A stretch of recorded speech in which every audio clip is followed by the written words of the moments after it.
I'm Tony, 29 years old, a single man. Currently, I work as a paralegal at a law firm opened by a senior from my college days. He helped me when I was struggling to find employment. The struggle wasn't anyone's fault. I had my own doubts about entering society. I wasn't prepared or in the right mindset. I was aware of this. My current employer and I were in the same club in college. I think I could say I'll go lightly because he invited me to the office lightly. The sound I hate the most, the buzzing, begins. It's the sound of my alarm clock. It's not a cell phone alarm because I can't wake up with that. I grope to stop the alarm bell. My eyes are still closed. A loud thud sounds from the ceiling. Probably, the resident above is hitting the floor, annoyed by the alarm sound. This rundown apartment has 3 stories and thin walls. Everyone's living noises are heard. Usually, for normal living noises, we mutually tolerate, without much complaint. But there are some complaints about noise in the morning or late at night. I finally open my eyes, apologize to the ceiling and get up. This is my morning routine. I live in a 50-year-old rent-down apartment. I've been living here since my student days. I earn decently, so many advise me to move, but the option to move doesn't exist for me, a true lazy person. To me, this apartment is attractive enough. While getting ready for work, my BGM comes from the next room. A clear, beautiful voice. In the day it blooms, at night it sleeps, the mimosa tree, only you look at, even the playing fool should look. Through the thin walls of the apartment, it sounds like a mysterious spell to me. Once, I listened carefully and looked up what was being said. It was a poem from the Manyoshu. Every morning, the neighbor sings several poems with a chanting tone. Listening to it while drinking coffee was a blissful time for me. It's one of the reasons I don't move from this rundown apartment. I've been fascinated by her enchanting voice for almost 2 years. One day, after working late, I stopped by a convenience store near the apartment. I usually cook for myself, but today I was too tired. I didn't have the energy to cook. I was excited to enjoy convenience store food, which I rarely buy. While contemplating which one to choose, a young woman rushed in from the entrance. Her shoulder-length straight hair is disheveled due to her hurried running. "Huh, is that you, Alice?" As I call out to her, she turns around in surprise. Sure enough, the person who hurriedly ran in was my neighbor from the rundown apartment, Alice. It seems she has run from the station because she is breathing heavily. Alice briefly glances outside the convenience store window and suddenly wraps her arm around mine. "I'm sorry, did I make you wait?" She looks up at me with upturned eyes as she says this. I'm in a mini panic, wondering what is happening to me. Because the woman I admire has her arm wrapped around mine. It's unavoidable to be in a state of confusion. "I'm sorry, can you pretend to be my boyfriend?" She pleads in a soft voice to the flustered me. It seems like there is some reason. At that moment, the sound of the convenience store's automatic door opening can be heard. She seems to be startled by the sound, her shoulders shaking. I inadvertently glance at the entrance. A young man, looking like a college student, is glaring this way.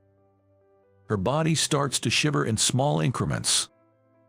It seems she has run away from that man. I seem to have been followed.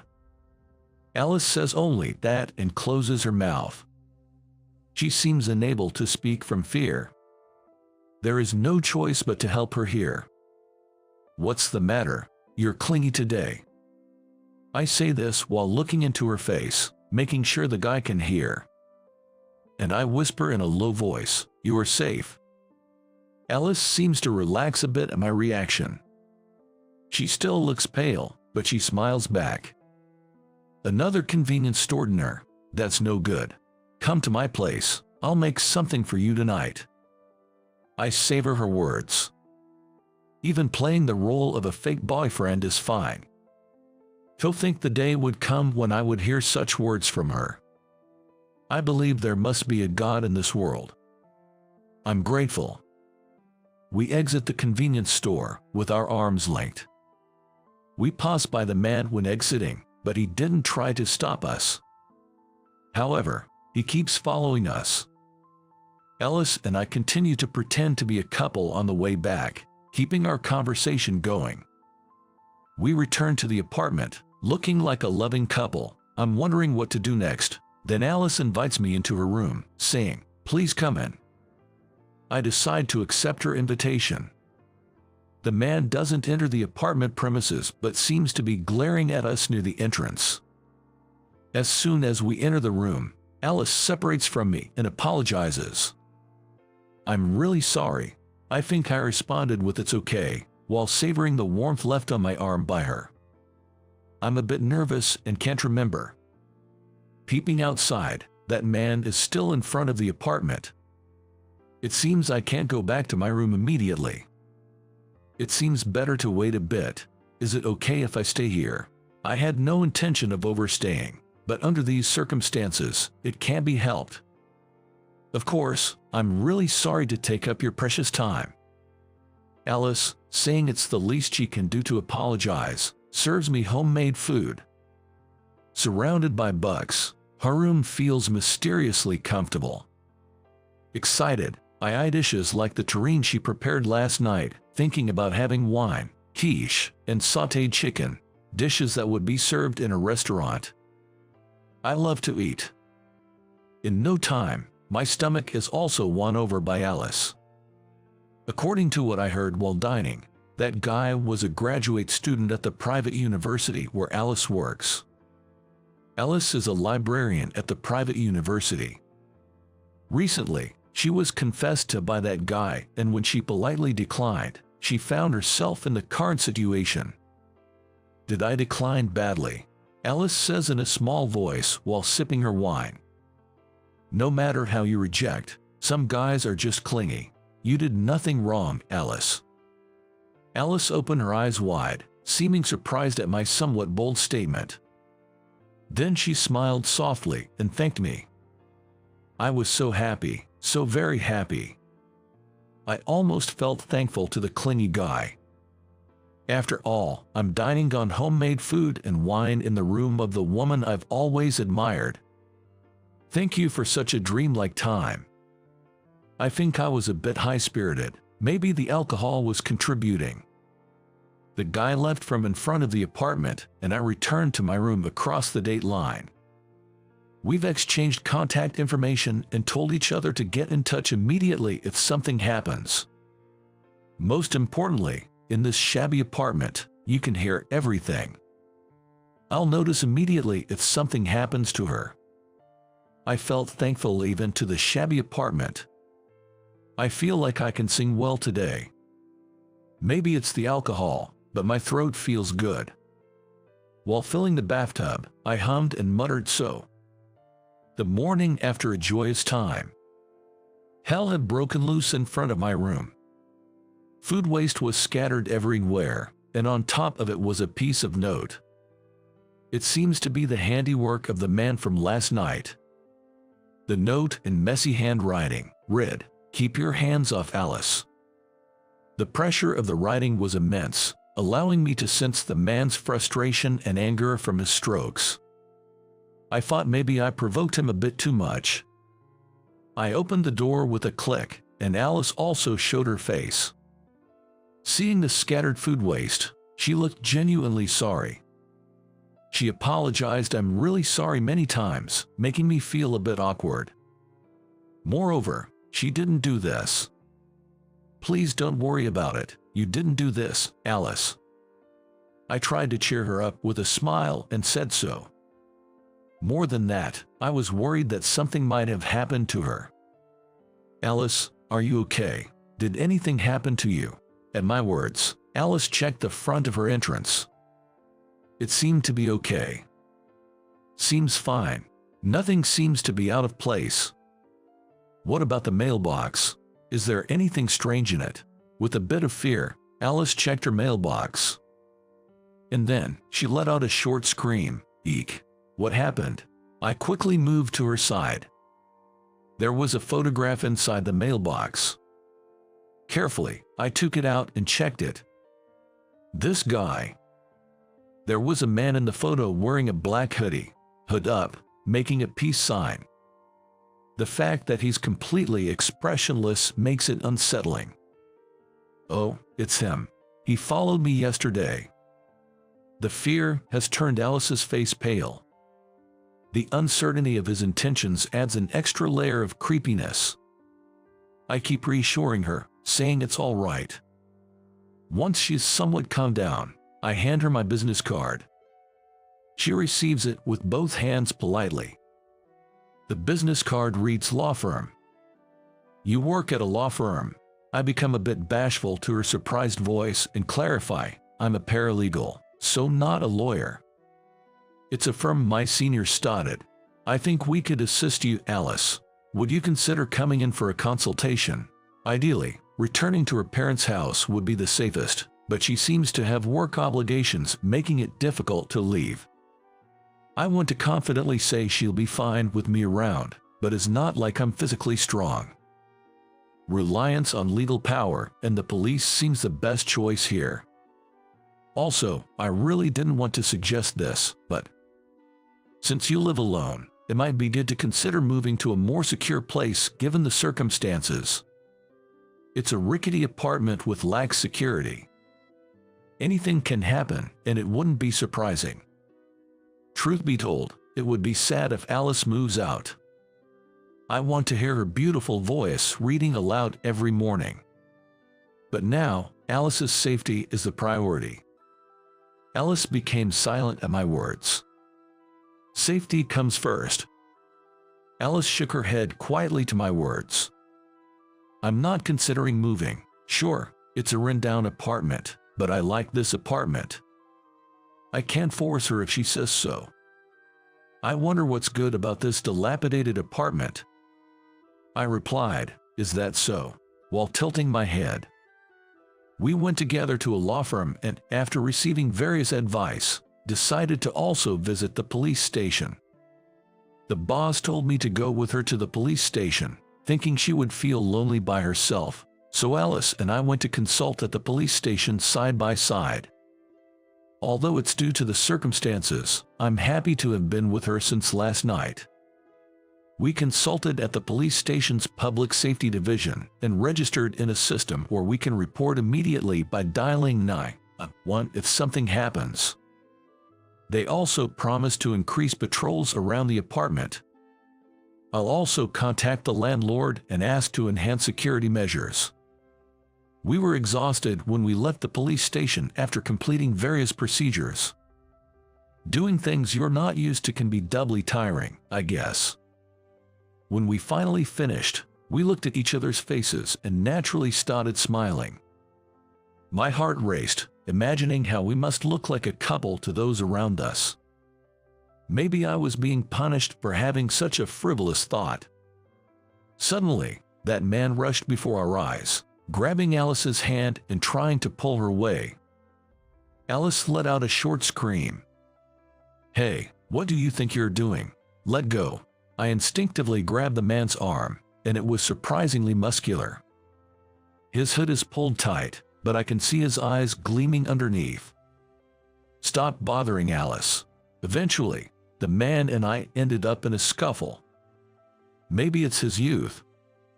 The man is strong, swinging wildly at me. Caught by the collar, and just when I thought I was in trouble, the man was sent flying backwards. I'm baffled, not knowing what just happened. Of course, I didn't do anything. I was just willing to take a hit for her. Tony, get behind me. Alice said so in a low voice. It seems the guy was blown away because her kick hit, and I'm even more confused.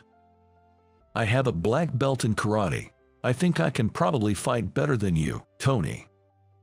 Alice glares at the man who has finally gotten up. Her spirit is incredible, and the man steps back for a moment. "Don't bother this person ever again." Alice shouted that to the man. The man, seemingly regretful, turns on his heel and runs away. There was a commotion in front of the police station, so several officers ran over to us. We decided to go back inside the police station and report the incident that had just occurred. The man involved has already been identified. From now on, if anything else happens, both the police and lawyers are on Alice's side. Alice seemed calmer today than she did yesterday. Proof of this was that I could hear Alice reading aloud today. "When I think of you, my feelings don't change, though they may not show on the outside." I felt relieved from the bottom of my heart when I heard Alice's clear voice. I hope this issue gets resolved soon, and Alice can have her peaceful days back. If only I had more knowledge, I would understand what she's reciting. This morning, more than ever, I felt frustrated. I might be under the illusion that I've gotten closer to her. Leaning against the thin wall, listening to her reading, there was a loud knock on the front door. There's no doorbell here. It's rare for someone to visit on a Saturday morning. Wondering what's going on, I opened the front door. A woman who clearly looks wealthy stands there. She's wearing heavy makeup, but she appears much older than me. "Excuse me, may I ask who you are?" I hesitantly asked the unfamiliar woman. With a condescending attitude, she snorted at me. "You're the one who stole my son's girlfriend, aren't you? Aren't you ashamed as an adult?" Caught off guard by her sudden and baseless accusation, I'm taken aback. The woman in front of me seems utterly furious. Looking closely at her face, I see a resemblance to that man. "Oh, are you that guy's mother?" I unintentionally point and raise my voice. The fierce look in her eyes was identical. DNA is incredible. "Don't call him that guy, Tommy. He's my precious only son. Look, I came here to ask you a favor." With an attitude that's both haughty and humble, she pulls an envelope from her bag. It's about an inch thick. She then hands me the envelope and orders, "Take it." On reflex, I take it and immediately realize what's inside. I quickly hand the envelope back to her. It's filled with stacks of bills. "This should be more than enough for a settlement, right? What's your problem?" Seemingly annoyed at having the envelope returned, she nervously clicks her heels. She clearly didn't expect me to refuse. "Why would I need this? Did you think I was the kind of man to be bribed with money?" Perhaps this woman has been dealing with various issues like this up until now. Her gesture of handing over the envelope seemed practiced. I felt somewhat sad, thinking that she probably had been covering up her son's indiscretions and indulging his whims with money all this time. "If you refuse, I'll report to the police that you resorted to violence against me." Saying so, the woman deliberately bumped her knee against the front door. A dull sound was heard. It is likely bruised by now. "Don't you think it's absurd to want everything to go your way?" I inadvertently raised my voice. Alice, hearing our arguing voices, came out from the entryway. Seeing me glaring at the woman, she quickly seemed to grasp what was happening and came out, putting on her shoes. Are you David's mother?" The man clinging to Alice seems to be called David. David's mother looked a bit surprised at Alice's appearance but quickly regained her composure. Facing Alice again, the woman clearly said, "Please date my son." She kept on talking, saying she would pay any amount of money and would even make donations to the university. I didn't even get a chance to interject. However, when the woman started mentioning me, Alice cut her off. "I understand what you want to say, ma'am. I will not date David. I am willing to overlook it because you're not suitable for our family." What's with that attitude? The woman was getting more and more heated. "Do you think everything can be resolved with money?" Seeing that from his parents, maybe David is under the impression that everything should go his way. At this straight and true statement, the mother had to swallow her words. She couldn't find anything to say in return. Rather than bringing money to me, please face David and talk to him. I don't think what David really wants is me. The woman seemed to come to her senses at Alice's words. You should talk as a family, Alice told her firmly. In the end, David's mother just left as is. She offered no apology to me, and no thanks to Alice. I really think she's quite rude. I'm so frustrated that I want to fill the bathtub and soak in the hot water. I guess I didn't really have a role to play. Alice, you're strong, aren't you? It's a sincere compliment, but Alice's face clouds over. Did I say something wrong? I start to worry. I'm assertive and can be hands-on. Maybe a bit too dangerous to be a girlfriend, Alice murmurs in a small voice. I didn't expect her to think of herself that way. I hurriedly, completely negate my opinion. There's no way that's true. If it's real, would you consider having me as your boyfriend, not just pretending? I promise I won't make you sad or bore you. I seize the opportunity to promote myself. For a moment, she looks dumbfounded, as if she doesn't understand what I just said. She quickly grasps the meaning and blushes up to her neck. Oh, sorry, that was too sudden, wasn't it? I'm sweating and scratching my head. No, not at all. I've always wanted to talk to you. Hearing your narratives from the bathroom has been a daily joy for me. Now it's my turn to blush at Alice's words. I thought she might be listening, but I never imagined she was looking forward to it. I love singing the narratives my grandfather taught me while soaking in the hot tub. I narrate stories with a rhythm. I know almost all of my favorite performances by heart. Lately, it seems there's been a resurgence of performers in this traditional art. Oh, you could hear it. Yes, I always listened. It was my daily joy, and I was always curious about what would happen next. Alice seemed to worry that showing only her strong-willed side had made me dislike her. So fervently do I yearn for you. Had I known this, I'd rather have admired you from afar. I remembered the poem Alice had recited this morning. Alice's eyes widened in surprise at hearing me recite the poem. What does this poem mean? You recite it quite often, don't you? At my inquiry, Alice blushes even more. And in a soft voice, she explained. It was a love song. It seems to mean, if love is this painful, it would have been better to just admire from afar. It's about you, Tony, Alice said with a soft laugh. She said she had never thought I'm so kind and wonderful. I didn't know how to react to her sweet praise. Through the thin walls of our dilapidated apartment, we were drawn to each other's voices. I also looked forward to hearing Alice's voice every time. I see, so you heard me when I was reading with pleasure. I find her blushing again from the bottom of my heart to be endearing. 3 years later, we stood side by side, deeply moved as we watched our dilapidated apartment being demolished. I really liked this apartment. Alice puckered her lips in disappointment. On the ring finger of her left hand shone the ring I gave her. It seems to have reached its limits due to deterioration. It wasn't even earthquake resistant. Indeed, it is sad to see the apartment filled with our memories being demolished. But as long as this apartment existed, our lives would have continued to be separated by its thin walls. Even after getting married, we continued to live in this apartment and were in a sort of commuting marriage, living next to each other.